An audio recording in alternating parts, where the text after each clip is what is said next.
IBC தமிழுறவுகளுக்கு வணக்கம். மற்றொரு உண்மை நலசல் நிகழ்ச்சியினூடாக இணைந்திருக்கின்றோம்.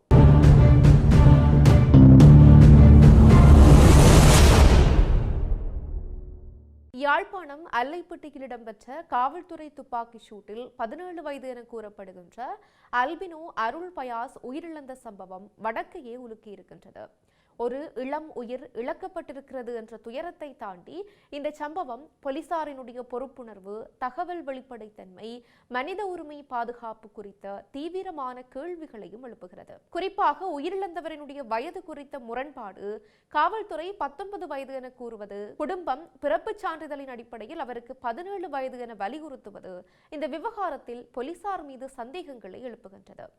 அது மட்டுமன்றி அந்த சிறுவனுடன் பயணித்த மற்றைய இருவரும் வழங்கியிருக்கின்ற வாக்குமூலம் இன்னும் பல சந்தேகங்களை எழுப்புகிறது. இது குறித்து தான் இன்றைய உண்மை நலசல் நிகழ்ச்சியில் பார்க்க இருக்கிறோம். அல்லைப்பட்டி பகுதியில் காவல்துறையினரினுடைய உத்தரவை மீறி செல்ல முற்பட்ட கயஸ்ரக வாகனம் மீது காவல்துறையினர் துப்பாக்கிச்சூடு நடத்தியதில் 17 வயது சிறுவன் ஒருவர் உயிரிழந்த விவகாரம் யாழில் தற்போது பெரும் பரபரப்பை ஏற்படுத்தி இருக்கின்றது. இந்த நிலையில் நேற்றைய தினம் போலீஸ் ஊடக பிரிவானது ஒரு அறிக்கையை வெளியிட்டிருந்தது. அந்த அறிக்கையில் சிறுவனினுடைய வயது 19 அப்படின்னு சொல்லி குறிப்பிடப்பட்டிருந்தது. இதையடுத்து அல்பினோ அருள் பயாசுக்கு வயது 17 தானா அல்லது காவல்துறை கூறுவது போல 19 வயதா என்ற சந்தேகமும் குழப்பமும் எழுந்தது. ஆனால் இந்த சர்ச்சைக்கு ஒரு முடிவு எட்டப்பட்டிருக்கிறது என்று சொல்லலாம். குறிப்பாக இந்த இளைஞன் 2008ஆம் ஆண்டு நவம்பர் 9ஆம் தேதி தான் பிறந்திருக்கின்றார். இதன்படி அவருக்கு இப்போது 17 வயதும் 3 மாதங்களும் தான் ஆகிறது. இந்த வருடம் 11ஆம் மாதம் 9ஆம் தேதி வந்தால்தான் அவருக்கு வயது 18. ஆனால் காவல்துறை வெளியிட்டிருக்கின்ற அறிக்கையில் எதன் அடிப்படையில் 19 வயது என்று குறிப்பிடப்பட்டிருக்கிறார்கள் என்பது மிகப்பெரிய கேள்வி. எங்கள் மகன் இன்னும் 18 வயதையும் எட்டவில்லை, பிறப்புச் சான்றிதழ் இருக்கின்ற நிலையில் 19 வயது என எப்படி கூறப்படுகின்றது அப்படின்னு சொல்லி அந்த சிறுவனினுடைய குடும்பத்தினர் கேள்வி எழுப்பி இருக்கிறார்கள். வயது தொடர்பான இந்த தவறான தகவல் எவ்வாறு வெளியிடப்பட்டது? இது ஒரு நிர்வாக பிழையா, கணக்கீட்டு பிழையா, அல்லது சம்பவத்தினுடைய தீவிரத்தை குறைத்து காட்டுகின்ற முயற்சியா என்ற கேள்விகள் சமூக வலைத்தளங்கள் மற்றும் பொதுமக்கள் மத்தியில் பல சர்ச்சைகளை எழுப்பியிருக்கின்றன. குறிப்பாக சிறுவனொருவர் காவல்துறையினரால் துப்பாக்கி சூட்டில் உயிரிழந்திருந்தால் அது மிகவும் பொறுப்புடனும் வெளிப்படைத்தன்மையுடனும் விசாரணைக்குட்படுத்தப்பட வேண்டிய ஒரு விடயம்.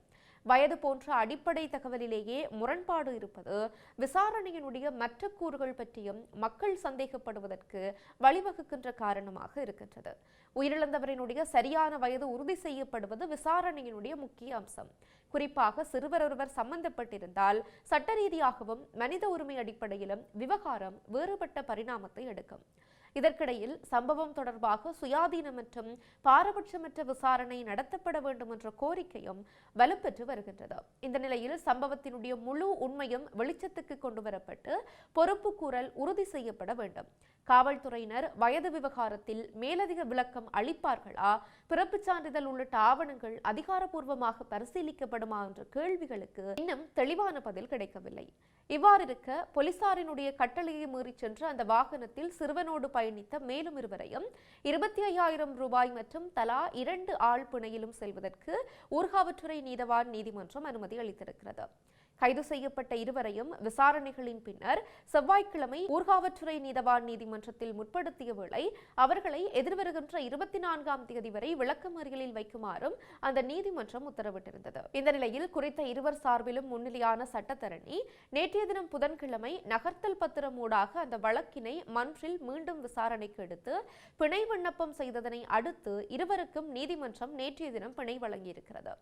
இவ்வாறு கைது செய்யப்பட்டு பிணையில் விடுவிக்கப்பட்டவர்களில் உயிரிழந்த சிறுவனினுடைய சித்தப்பாவும் உள்ளடங்குவதாக தெரிவிக்கப்பட்டிருக்கிறது. இந்த நிலையில்தான் அவர்கள் வழங்கிய வாக்குமூலமும் முக்கிய திருப்பமாக பார்க்கப்படுகின்றது. குறிப்பாக துப்பாக்கிச் சூட்டுக்கு இலக்கான இந்த ஹயஸ் வாகனத்தை வவுனியாவில் உள்ள ஒரு நபர் ஒருவரிடமிருந்து தாம் புதிதாக கொள்வனவு செய்ததாகவும், கிளிநொச்சி உமையாள்புரம் பகுதியில் தமக்கு சொந்தமான வயலில் நெல் அறுவடை செய்வதற்காக வேலணை பகுதியைச் சேர்ந்த நபர் ஒருவர் வேலையாட்களை ஒழுங்குபடுத்தி தருவதாக கூறியதால் அவரை ஏற்றுச் சென்ற வேளையே இந்த சம்பவம் இடம்பெற்றதாக கைதான இருவரும் தெரிவித்திருக்கிறார்கள். உயிரிழந்த சிறுவனினுடைய சித்தப்பா தான் முன்னதாக இந்த வாகனத்தை ஓட்டியிருக்கின்றார். தீவு பகுதி வீதியில் சிறுவன் தான் வாகனம் ஓட்ட விரும்பி கேட்டபோது வாகனத்தை அவர் வழங்கியதாக கூறியிருக்கிறார். இதன் போதே வாகனத்தை ஓட்டிச் சென்ற வேளை அல்லைப்பட்டி பகுதியில் காவல்துறை மறித்த போது வாகனத்தை நிறுத்தாது தொடர்ந்து செலுத்தியிருக்கிறார். அவ்வேளை மண்டைதீவு காவலரணில் நின்ற காவல்துறையினர் வாகனத்தை மறிக்க தயாராக இருந்த வேளை மீண்டும் வாகனத்தை அல்லைப்பட்டி பக்கம் நோக்கி திருப்பிய வேளை தங்களை பின்தொடர்ந்து வந்த போலீசார் தமது வாகனத்தை நோக்கி துப்பாக்கிச்சூடு நடத்தினார்கள் அப்படின்னு சொல்லியும் குறித்த சிறுவனினுடைய சித்தப்பா தெரிவித்திருக்கின்றார். காவல்துறையினர் எமது வாகனத்தை நோக்கி துப்பாக்கிச்சூடு நடத்தினார்கள். ஒரே ஒரு துப்பாக்கிச்சூட்டு சத்தம் மாத்திரமே எங்களுக்கு கேட்டது. அதன் போதே பெராமகன் வீதியோரமாக வாகனத்தை நிறுத்தி மயங்கி சரிந்தார். பின்னர் காவல் அதிகாரிகள் அவரை வைத்தியசாலைக்கு கொண்டு சென்றதோடு எம்மை கைது செய்து காவல் நிலையம் கொண்டு சென்று விட்டார்கள். வாகனத்தில் இருந்த சாணம், கயிறு, வாள், வாகனத்தில் விழுந்திருக்கின்ற துப்பாக்கிச் சூடுகள் பற்றி எவையும் எங்களுக்கு தெரியாது அப்படின்னு சொல்லியும் தெரிவித்திருக்கிறார்கள்.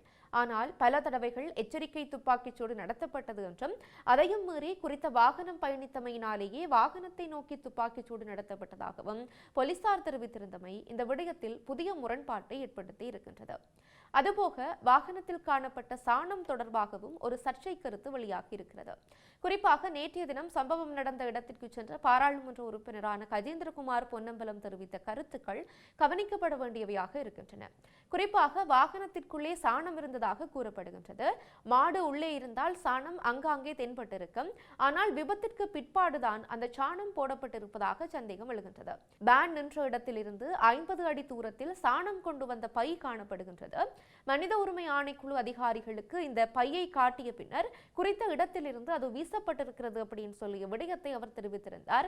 இது விபத்துக்கு பிற்பாடுதான் அந்த சாணம் போடப்பட்டிருக்கிறதோ என்ற சந்தேகத்தை இங்கு ஏற்படுத்துகின்றது. அதேவேளை குறித்த நபர்கள் தீவகத்தில் சட்டவிரோதமாக மாடுகளை பிடித்து இறைச்சியாக்கும் கும்பல்களுடன் தொடர்பு பட்டவர்கள் அப்படின்னு சொல்லி சமூக வலைதளங்களில் செய்திகளை பலரும் பதிவிட்டு வருகிறார்கள். கைதான இருவர் மற்றும் உயிரிழந்த சிறுவன் தொடர்பில் முன்னர் குற்றச்சாட்டுகள் ஏதேனும் இருந்ததாக காவல்துறை நீதிமன்றத்தில் எந்தவிதமான தகவலையும் குறிப்பிடவில்லை அப்படின்னு சொல்லியும் அறியப்படுகின்றது. சிறுவனினுடைய மரணம் தொடர்பில் இலங்கை மனித உரிமைகள் ஆணைக்குழுவின் யாழ் பிராந்திய இணைப்பாளரான டி கனகராஜ் கருத்து வெளியிட்டிருக்கிறார். அதன்படி குறித்த விவகாரம் தொடர்பில் சம்பவ தினத்தில் கடமையில் இருந்த ஊர்காவற்றுறை காவல்துறை உத்தியோகத்தர்களிடம் வாக்குமூலம் பதிவு செய்கின்ற நடவடிக்கை ஆரம்பிக்கப்பட்டிருக்கிறது அப்படின்னு சொல்லி ஒரு விடயத்தையும் அவர் சுட்டிக்காட்டி இருக்கின்றார். இதுகுறித்து அவர் மேலும் சில விடயங்களை தெரிவித்திருக்கின்றார். குறிப்பாக துப்பாக்கிச் சூட்டுக்கு இலக்காகி உயிரிழந்த நபர் தொடர்பான விசாரணைகளை இலங்கை மனித உரிமைகள் ஆணைக்குழு மேற்கொண்டு வருகிறது என்ற தகவலையும் அவர் தெரிவித்திருக்கின்றார். அந்த வகையில் உயிரிழந்த நபர் பயன்படுத்திய வாகனத்தை நேரில் சென்று பார்வையிட்டதோடு அதில் காணப்பட்ட தடயங்கள் தொடர்பிலும் கவனம் செலுத்தி இருக்கின்றோம். உயிரிழந்த நபரினுடைய உறவினர்களிடம் ஏற்கனவே வாக்குமூலங்கள் பெறப்பட்ட நிலையில் துப்பாக்கிச் சூட்டு சம்பவத்துடன் தொடர்புடையதாக கூறப்படுகின்ற அந்த ஊர்காவற்றுறை காவல்துறை உத்தியோகத்தர்களிடமும் சம்பவ தினத்தன்று கடமையில் இருந்த ஏனைய பதவிநிலை உத்தியோகத்தர்களிடமும் விசாரணைகள் மற்றும் வாக்குமூலங்கள் பெறப்பட இருக்கின்றன அப்படின்னு சொல்லிய விடயத்தையும் அவர் சுட்டிக்காட்டி இருக்கின்றார். இந்த சம்பவமானது வடக்கு சமூகத்தில் ஏற்கனவே நிலவியிருந்த பாதுகாப்பு அமைப்புகள் மீதான நம்பிக்கை குறித்த கேள்வியை மேலும் தீவிரப்படுத்தி இருக்கின்றது. போருக்கு பிந்திய காலகட்டத்திலும் காவல்துறை நடவடிக்கைகள் மீதான சந்தேகங்கள் வடக்கை பொறுத்தவரை முற்றிலுமாக நீங்கவில்லை. இத்தகைய சூழலில் இந்த சிறுவனினுடைய உயிரிழப்பும் வயது குறித்த முரண்பாடும் மேலும் சந்தேகங்களை வலுப்படுத்துகின்றது. நேர்மையான வெளிப்படையான விசாரணைகள் மூலம் உண்மையானது வெகு விரைவில் வெளிவர வேண்டும் என்பதே எமது கோரிக்கையாக இருக்கின்றது. இது உண்மை நிலசல். மற்றொரு நிகழ்ச்சியில் மீண்டும் சந்திக்கலாம். நன்றி.